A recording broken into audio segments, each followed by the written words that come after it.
La consommation des produits de la mer a doublé en un demi-siècle. De 10 kilos par an et par habitant, elle est passée à 20 kilos au niveau mondial en 2015.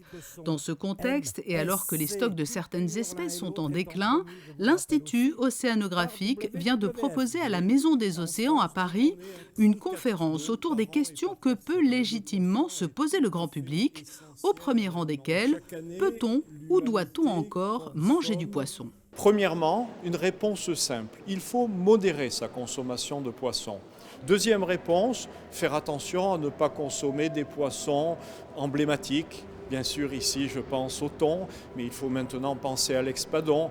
Bien entendu, ne pas consommer de tortue, mais ça, c'est le cas également. Pas consommer d'anguilles, par exemple. Donc, on a un certain nombre d'espèces qui sont, je dirais, des espèces interdites. Troisième point, essayer d'explorer de nouveaux territoires en consommant des espèces qui sont peu connues. Par exemple, je pense aux algues marines. La quatrième réponse, c'est donner des indications.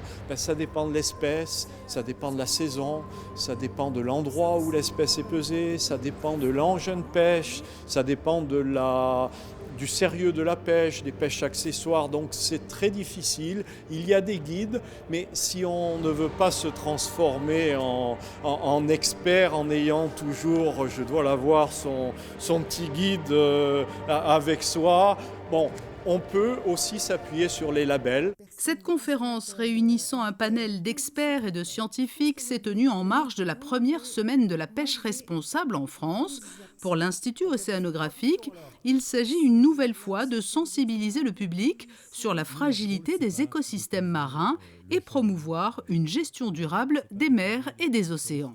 La surpêche, c'est une des menaces qui pèsent sur l'océan. Nous devons y travailler. Il y a une partie réglementaire, une partie coercitive. Il faut interdire la pêche de certaines espèces menacées.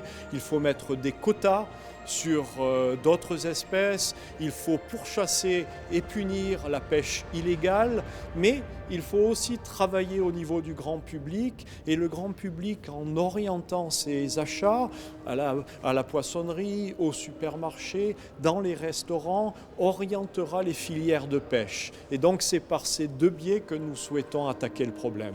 La bonne information du public est capitale. Ce sont en effet les consommateurs qui peuvent contribuer aujourd'hui à faire évoluer la pêche vers une durabilité, et ce, au-delà des réglementations existantes.